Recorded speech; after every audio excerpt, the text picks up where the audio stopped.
সুবর্ণরেখার তীরে দলমা পাহাড় ও জঙ্গল দিয়ে ঘেরা প্রাকৃতিক সৌন্দর্যে ভরপুর ও মনোরম পরিবেশের শহর এই ঘাটশিলা। অতীত থেকেই হাওয়া বদল করতে বাঙালি পর্যটকরা ঘাটশিলায় আসতেন। এখনও 70 থেকে 75% টুরিস্ট বাঙালি। শহরটি ঝাড়খণ্ডে অবস্থিত হলেও স্থানীয় অধিবাসীর বেশ বড় অংশই বাংলাভাষী। কলকাতা থেকে ঘাটশিলার দূরত্ব 240 কিলোমিটারের আশেপাশে হবে। নমস্কার বন্ধুরা, আজ আমরা যাব ঘাটশিলা। কিভাবে যাবেন, কি দেখবেন, কিভাবে আপনি আপনার ট্যুরটি প্ল্যান করবেন, তার A to Z ইনফরমেশন পাবেন এই ভিডিওতে। হাওড়া থেকে 6:20 জনশতাব্দী কিংবা 6:35 ইস্পাত ধরে সকাল সকাল পৌঁছে যাবেন ঘাটশিলা। আগে থেকেই হোটেল বুক করে রাখবেন। আর ঘাটশিলা গাড়ি অথবা অটো যে কোনো একটি করেই ঘুরতে পারবেন।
রুম এসি ছিল।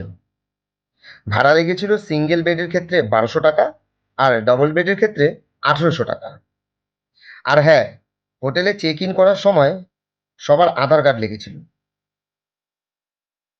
হোটেলে সবাই ফ্রেশ হয়ে বেরিয়ে পড়লাম। চলুন ঘাটশিলায় প্রথম দিনে আমরা কি দেখব জেনে নেই একবার টিঙ্কুদার কাছ থেকে। ঘাটশিলা আজ প্রথম দিন স্টেশনে নেমে তারপরে এই দাদার সাথে অটো করে আমরা চলে আসলাম হোটেলে। হোটেলে আসার পর একটু ফ্রেশ হয়ে নিলাম। ফ্রেশ হয়ে এখন ঘুরতে বেরোবো। আজকে কোন কোন জায়গায় ঘুরতে যাব তা আমরা শুনে নিই দাদার কাছ থেকে। দাদা, আজকে কোথায় ঘুরতে যাব? প্রথমে যাবো রামকৃষ্ণ মঠ, তারপরে যাবো বিভূষণ বন্দ্যোপাধ্যায়ের বাড়ি, তারপরে যাবো সূর্য মন্দির, তারপরে রাজবাড়ি হয়ে রাজবাড়ির পেছনে রিভার সাইড, তারপরে চিত্তকূট টিলা, তারপরে ঘাটশিলা রঙ্কনী মন্দির যেখানে মোষ বলি হয়, তারপরে যাব আপনার বুলুডি লেক, তারপরে ধারাগিরি ফলস। যদি টাইম থাকে তো ফুলডুবুরি টিলা, না হলে কাল। মানে আপনি কি আজকেই সবটা শেষ করে দেবেন? না না না, মানে কালকে অর্ধেক আজকে হবে, আর কালকে আবার যাব। কাল কখন বেরোবো? কালকে মোটামুটি আপনাদের বলে মোটামুটি 10টার ভিতরে বেরো। 10টার সময় বেরিয়ে যাব। ঠিক আছে। আর দুপুরে খাওয়া দাওয়া কোথায় করব? দুপুরে খাওয়া দাওয়া রাস্তায় যেখানে হোক, হাইয়েতে হোক বা জাদুঘরে হোক, যেখানে হোক, যে কোনো এক জায়গায় আমরা খেয়ে নেবো, তাই তো? ঠিক আছে দাদা, তাহলে আজকে বেরিয়ে পড়া যাক। চলুন। বেরিয়ে রাস্তায় আমরা ব্রেকফাস্ট করে নিলাম। ভ্রমণের শুরুতেই যাবার কথা রামকৃষ্ণ মঠে, কিন্তু তার আগেই রাস্তায় প্রথমে দেখে নিলাম বিভূতিভূষণ লাইব্রেরি। যদিও এখন আর লাইব্রেরি নেই, ভবনটি বিভিন্ন অনুষ্ঠানে ভাড়া দেওয়া হয়। আর ভবনটির দেওয়াল জুড়ে রয়েছে কথাসাহিত্যিক বিভূতিভূষণের জীবনের নানা অধ্যায়ের চিত্র।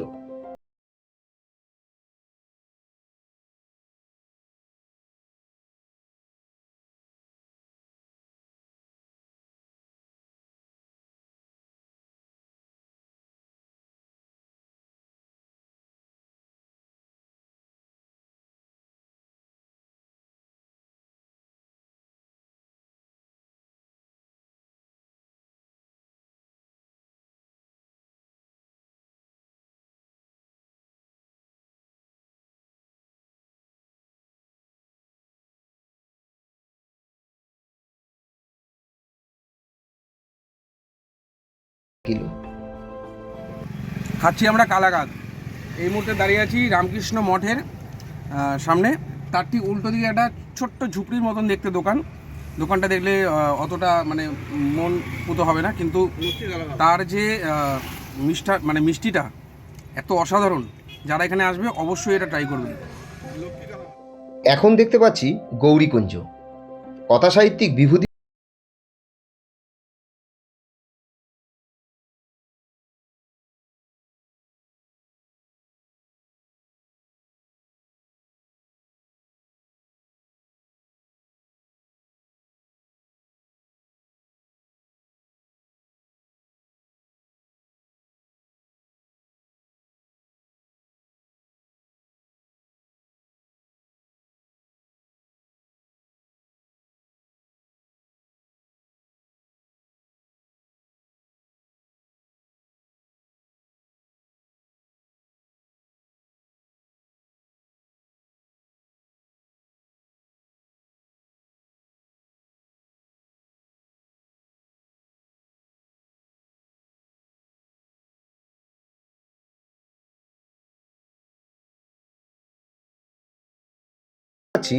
মন্দিরে প্রবেশ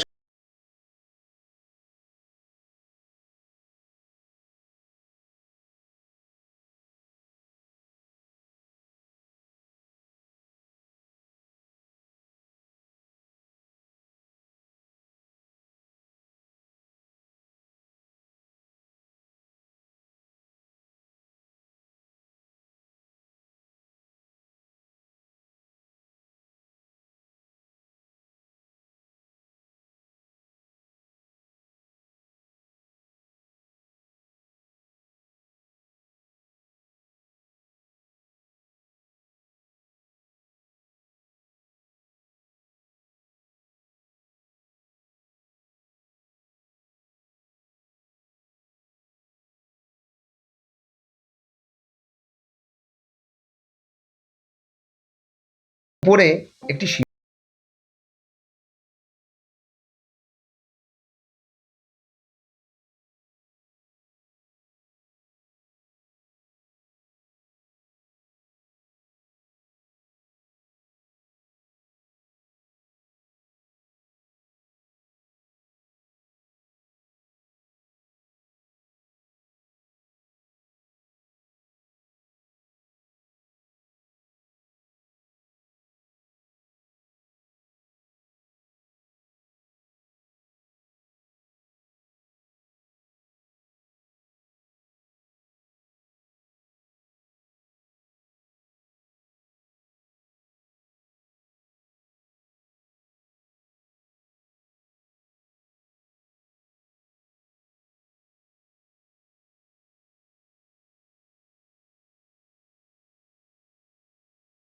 বুরুটি ভাতটি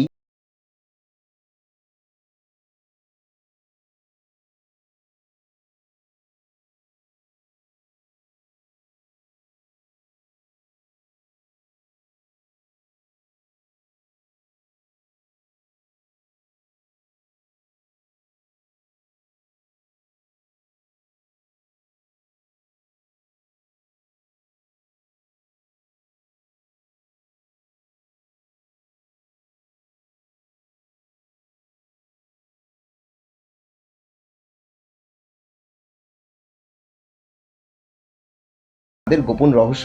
আমরা লেডিসের রান্না এই দোকানটা, এটা কার্তিক হোটেল, হোটেলটার নাম হলো কার্তিক হোটেল। হোটেলের নাম কার্তিক হোটেল। হ্যাঁ, এখানে সব লেডিসে রান্না করি। রান্না আমরা পরিষ্কার পরিচ্ছন্ন, আমাদের কিচেন রুমও পরিষ্কার, আপনার সব রান্না পরিষ্কার। আমরা নিজেরা রান্না করি, ঘরোয়া রান্না। বাহ, সম্পূর্ণ ঘরোয়া পদ্ধতিতে রান্না হয়, কাঠে রান্না হয়। বিশেষ যে বৈশিষ্ট্য, সম্পূর্ণটাই কাঠে রান্না হয়। দেশি মুরগা ভাত 200 টাকা মিল সিস্টেম। আর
পথ ক্রমশ সরু হতে লাগলো। জঙ্গলের ভেতর প্রবেশ করার সাথে সাথেই হালকা অন্ধকার আমাদেরকে ঘিরে ধরল। ব্যাপারটা বেশ রোমাঞ্চকর। পাথরের এবড়ো খেবড়ো পথ পেরিয়ে আমরা পৌঁছে গেলাম ঝর্ণার সামনে। নাম ধারাগিরি। উচ্চতা 20 ফুটের মতন। পাহাড়ের ওপর থেকে অবিরাম জলের ধারা পড়ে চলেছে। আজকে ঘাটশিলার আমরা দ্বিতীয় দিনে। আমরা যেখানে ঘুরতে যাব, কোথায় ঘুরতে যাব সেটা আমরা জেনে নেই দাদার থেকে। আগের দিন যেই দাদা আমাদের ঘুরিয়েছিল, আজকে তিনি আসতে পারেননি, তার পরিবর্তে এই দাদা এসেছেন। এই দাদাই আজকে আমাদের ঘুরিয়ে দেখাবে। আমরা জেনে নিই কোথায় কোথায় যাব। আজকে যাব এখন রাতমোহনা, এখন যাব, ঠিক আছে। ওয়ার পরে যাবো সিদ্ধেশ্বরী, ওয়ার পরে যাবো জাদুগড়া রঙ্কনী মন্দির, ওয়ার বাদে গালুর ওই ব্রেজ, ওয়ার পরে যাবো বিষ্ণু দেবী, লাস্ট আছে ফুলডুংরির টিলাটা।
তাই নামার সময় একটু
মহালক্ষ্মী এবং মহা সরস্বতীর সম্মিলিত শক্তি থেকে বৈষ্ণোদেবী অবতার।